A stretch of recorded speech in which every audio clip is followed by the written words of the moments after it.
Our story begins at a cemetery, set in Halloween of 1986. A little boy named Ben walks there in a costume, carrying a bag for trick-or-treating. Soon his bigger brother, Jason, joins him. He wants them to go a certain route because all the good houses are on that side of town.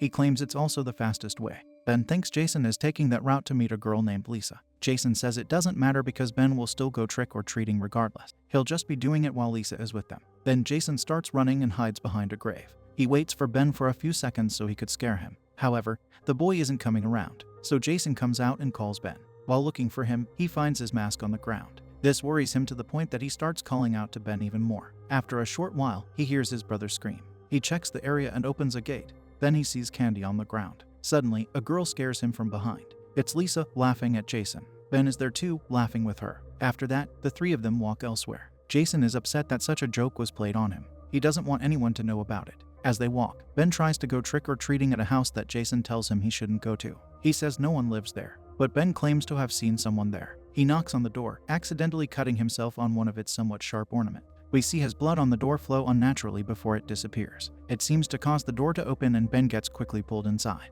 The scary situation prompts Jason to rush in there, yelling for his little brother. The next scene shows Lisa walking alone while injured. She gets in front of a police car, which causes an officer come out to tend to her. All she can tell him is that something is taking their lives. Confused, the officer asks who is doing that, and where. After Lisa tells him the location of the house, she says it knows the fears of its victims. Snakes suddenly appear, prompting her mate to make a desperate plea. However, the policeman does not see them. A thick one wraps itself around the poor girl and takes her life. Later, the officer drives up to the house, where he calls for backup. We find out his name is Rance, and he cautiously enters the house. He finds Ben's mask on the floor. As he keeps walking, someone falls from the ceiling behind him. Then, the body gets invisibly tossed against the wall. Rance has a hard time believing what he just witnessed. He approaches the body in fear and sees words inscribed on the person's back. Those words are, "Never, never knock." Perhaps this is a statement referring to what should never be done to the front door of this house. The person this frightening message is written on is Jason. All of a sudden, the front door closes by itself.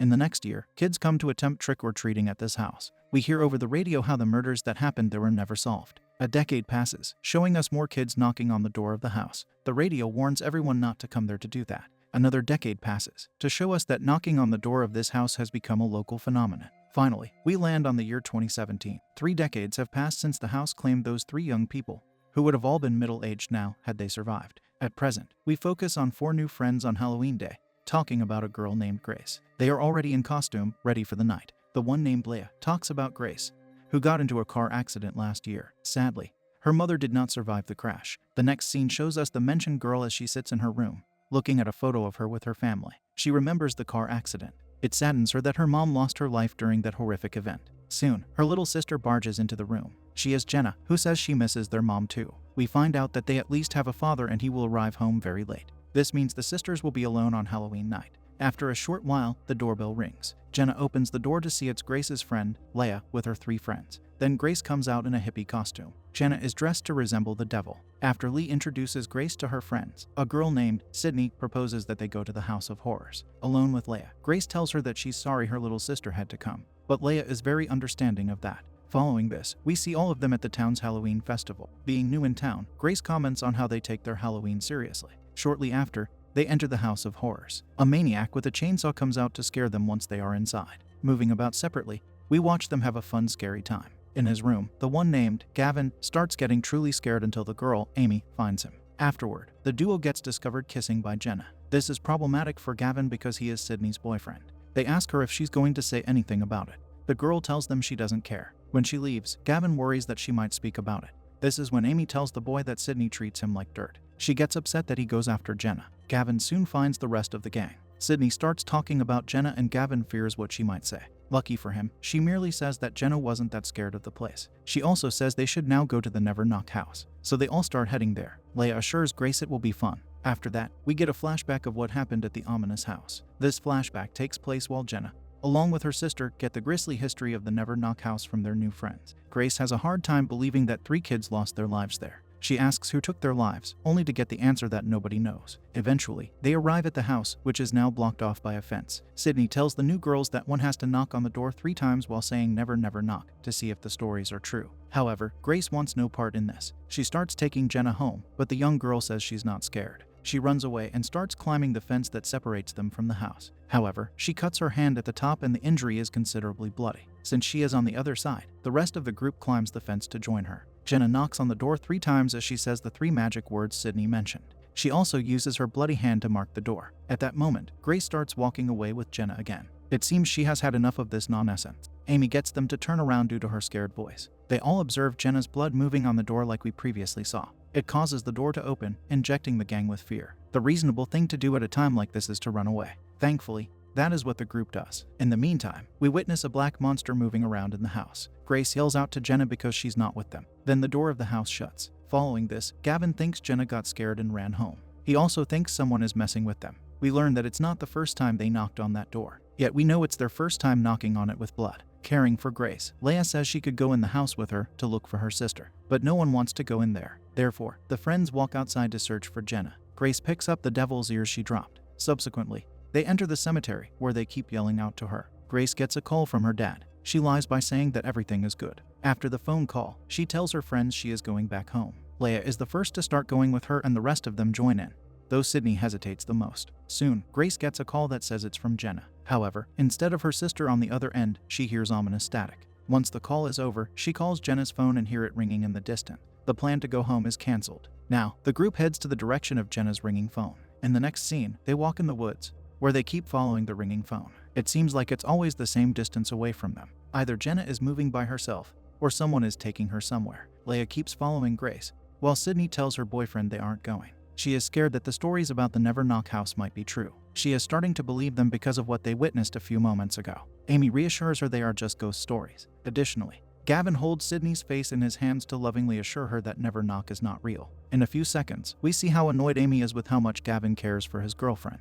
After that, Leia and Grace arrive at a place that looks like a maze made out of stacks of hay. They start going through it and we see the impressive size of the area. It's going to take some effort to go through such a construction. Meanwhile, Sydney gets her skirt stuck on a branch. When she takes her time removing it, she gets left behind. At that moment, she finds Jenna's phone ringing, so she answers it. Grace is on the other end, learning that Sydney found Jenna's phone, but not Jenna. Unexpectedly, a long needle punctures her face, causing the poor girl to scream. Gavin hears it, along with Amy. They call out to her while another needle punctures her shoulder. Soon Sydney arrives at the hay maze with blood on her. There, she gets impaled again through the stomach. She perceives a sharp claw coming out from behind the maze wall. This is followed by her seeing the black monster. A boy stands there to watch in confusion how she suffers, and then he runs away. She starts going through the maze in her severely injured state. When Gavin arrives, he sees the monster take her life. There is nothing he can do now except tell Amy they have to go. Afterward, they meet up with the other 2 girls. Gavin informs them that a monster took Sydney's life. At this point, he believes the Never Knock monster is real. However, no one else believes him. After realizing no one is on his side, he starts running away. Grace goes in the other direction to find her sister. We see that momentarily, Leia doesn't know who to go with. It only takes a few seconds for her to choose to follow Grace. Then, Amy catches up to a frightened Gavin. She wants to know what he saw. He tells her about how the monster knew that Sydney was scared of needles. Shortly after, his fear starts getting presented to him in the form of Amy's eyes having turned dark red. When blood starts coming out of them, he runs away. Elsewhere, Amy keeps searching for the boy who lost his girlfriend. She calls out to him, but he only perceives a blood-covered version of her. There is no way he is going to go near her while she is like that, so he keeps hiding. As Grace runs, she suddenly encounters flames in the maze. They appear behind her too. Once Leia catches up to her, Grace mentions fire appearing everywhere. It is her ultimate fear, the same element that took her mother's life in the car crash. Although Leia does not perceive the flames, they both see the black monster. Grace suffers as she remembers the fire brought about by the accident. Soon, they start running away until they eventually exit the hay maze. Grace looks behind them to see it burn, but Leia tells her the fire isn't real. She doesn't know is that the fire is likely very real for Grace, the same way the snakes were real to the late Lisa. Following this, we see Gavin walking. A bloody Amy comes out to say she has been looking for him. Unfortunately, he continues with his repelled behavior toward her. As he runs away, she runs after him, asking him to tell her what's going on. All he does is get into a stranger's car to hit. In there, he perceives blood dripping down the windows. Gavin is just trapping himself in a more unsafe place. The monster is in the backseat, starting to take Gavin's life. Seeing that he's in trouble, Amy tries to use a rock to break the windows. However, it's too late. The door opens and he falls out. All Amy can do now is mourns over his demise. At that moment, her biggest fear starts to manifest. Grief turns into horror as she sees insects coming out of Gavin's mouth, which prompts her to run away. Later, the 2 girls find a lifeless Gavin with the police nearby. Leia is scared that the monster will claim all of them. This is when Grace assures her that it won't claim anyone else. Upon approaching an officer, they see the monster in the backseat of the car Gavin sat in. Of course, they flee the scene in fear. Sadly, the officer doesn't see anything, so he runs after them. We then see the duo hiding from the law. Leia sees a Doberman nearby that growls at them. We find out this is her greatest fear, and she starts running from it. Meanwhile, Grace follows. Elsewhere, the girls sit together in fear. Grace puts forward the idea that perhaps what they perceive cannot hurt them if they don't believe in it. But the black monster is right there with them, terrifying the two into running away. A couple of Dobermans make it exceedingly difficult for them to keep running the way they were. Therefore, Grace resorts to breaking the window of a building that they both enter. Sadly, Grace injures her leg coming in that way. The duo gets startled by Amy's presence there. The traumatized girl doesn't behave like herself anymore. She tells them the monster wanted them there to bring about her demise. Grace tries to stand, only to discover that the injury she acquired prevents her from doing so. She then asks Amy if she has her phone. When Amy looks at it, she sees maggots crawling on the device. Soon, the monster appears and starts taking her. The poor girl looks in the mirror to see bugs crawling on her. The girls try helping her, but sadly, Amy experiences her final moment. Eventually, they exit the room, with Leia supporting Grace. A Doberman in the hallway forces them to exit the building. 5 seconds go by and a van urgently pulls up to them. The man driving it instructs them to get in. He says he knows what's after them. Hearing those words, the girls decide to listen to the man. During the drive, Grace wants to know where he's taking them. He doesn't answer her. He simply gives the injured girl a newspaper from 30 years ago that shows him in it. He explains he's the one who found those lifeless kids at the Never Knock house. This means he is Rance, the policeman from the 1980s. He informs the girls that everyone thought he was crazy due to what he reported observing. They learn he was watching them at the Never Knock house, because he usually watches it every Halloween. Leia asks him why he didn't stop them from doing what they did if he knew about the consequences. He reasons that he had to find out whether he was crazy or not, since he only saw the horror happen once in 30 years before tonight. Suddenly, when Grace thinks she saw Jenna outside, she gets Rance to stop the van. She gets out to chase her sister as best as she can with her wounded leg. However, for some reason, Jenna is running away instead of reuniting with Grace. Leia catches up to her friend, telling her that it wasn't Jenna she saw. Afterward, Rance approaches them and asks if they want to live through the night. In the meantime, the black monster crawls there and no one sees it. Rance takes the girls to a house where he gives Grace some alcohol for her injury. She is curious to know why tonight was different from all those other nights he watched the house. Not answering her again, he shows them a photo of the Never Knock door on a different house. He reveals that some kids were found deceased there in the 1950s and 60s. Next, he shows them a photo of a warehouse with the same door that also had murders taking place inside on Halloween night. At that point, Leia asks him why he didn't destroy the door. He answers that a part of him didn't want to believe it could be true. Grace returns to her unanswered question, asking again why tonight was different from all those other uneventful nights. Addressing her this time, Rance says there was blood on the door when he found those deceased kids. He adds that he saw the little girl in the devil's costume with blood on her hand. Grace recognizes that description as belonging to Jenna. She demands to know what happened to her. All Rance can say is that she was there 1 minute, yet gone the next. Grace realizes that the monster was leading them away from the house this entire time, so she gets up to go looking for Jenna there. Suddenly, the monster grabs Leia and starts dragging her across the floor. Grace hears Jenna's voice telling her that she needs to save her. Rance advises the girl to go help her sister while he tries to rescue Leia. Outside, Grace enters Rance's van. She starts crying there because of everything that has happened.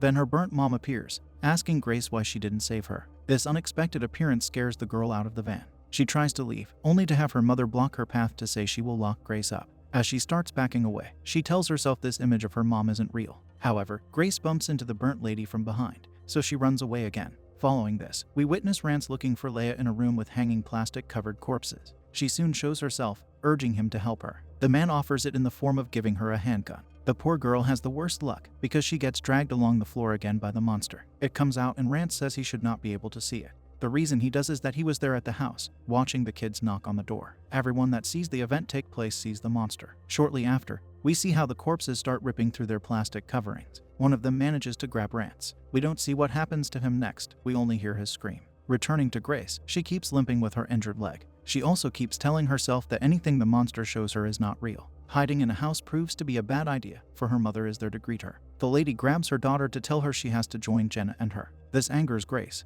making her say that Jenna is not deceased. In her infuriated state, she is able to escape her mom's hold. However, this image created by the monster is persistent. It pins Grace on the ground and starts choking her. A nearby rock gives the girl the chance she needs to fight back. She uses it to strike her fake mom, and this seems to finally do the job. Later, she arrives back at the Never Knock house. She yells out to Jenna there, hearing her sister's voice coming from the house. Flames coming out of the ground prevent Grace from approaching the door. She tells herself she isn't afraid before trying to step over the fire. To her dismay, it starts burning her and discovers how it isn't solely in her mind. Since it is real, she gathers the courage to jump through the fire. After that, the flames vanish. She hears her sister behind the door telling to leave. However, Grace doesn't listen to her. Instead, she starts removing boards on the window to get inside the house. In there, she finds her sister stuck to the door with nails piercing through her hands. She can't help but cry seeing her sister like this. As Grace starts removing one of the nails, the monster walks behind her. After taking it out, the monster's right arm lights up in flames and uses this arm to hit Grace on her back. The fire from it is seen even in her mouth. This results in Grace falling down and the monster leaving. Jenna sees her sister lying there. Of course, it fills her with worry. Subsequently, the monster comes back for Jenna. Removing the nail from her other hand, she uses it to stab the monster. After performing this action multiple times, she drops the nail. It simply does not work on whatever this creature is. Despite her efforts not working, she tells the monster she isn't afraid of it. However, it shows her that she should be, by throwing the young girl against the wall, knocking her unconscious. An unknown amount of time later, Jenna wakes up on the floor. She gets up to start limping like her sister did. Suddenly, the monster presents itself to grab her. While it holds her, she finds herself restrained in a bathtub that gathers water. This is a location that exists in her mind. She manages to get out of the bathtub to escape into another room. There, she tells the monster it is trying to feed on her fear. However, she claims to be unafraid. Then, Amy comes out to tell Jenna how they all lost their lives for her, and now it's Jenna's turn to lose hers. Gavin is also there, in addition to Sydney. They all attack the smaller girl. Afterward, someone starts striking the special door with an axe. It is none other than Leia, who breaks through. She demands that the monster get off of Jenna. It complies maliciously, throwing the girl at Leia, bringing them both outside. Unfortunately, the axe gets wedged into Leia because of that throw. The severely wounded girl gives Jenna the gun Rance gave her, prior to telling her to finish the job. She wants her to do it for Grace. Once the monster rushes to Jenna, she points the gun at it. Instead of shooting it, she shoots the front door of the house. This causes the monster to suffer from those shots. Too bad she runs out of ammo before she can deliver more damage. She resorts to running at the door, trying to knock it off the wall it's attached to. But the amount of damage it received from the axe and the bullets, its weakened state allowed Jenna to bring it down. Due to that, the monster gets incinerated. Next, Jenna sits beside her unconscious, or perhaps lifeless, sister to tell her she did it. The final scene in our story takes place during the daytime. We see the never-knocked door get taken away by a man who works for a company that preserves architectural heritage. As misfortune would have it, he is repairing the damaged door. After doing that, he puts it on sale with other doors. The only thing he ended up preserving was a curse.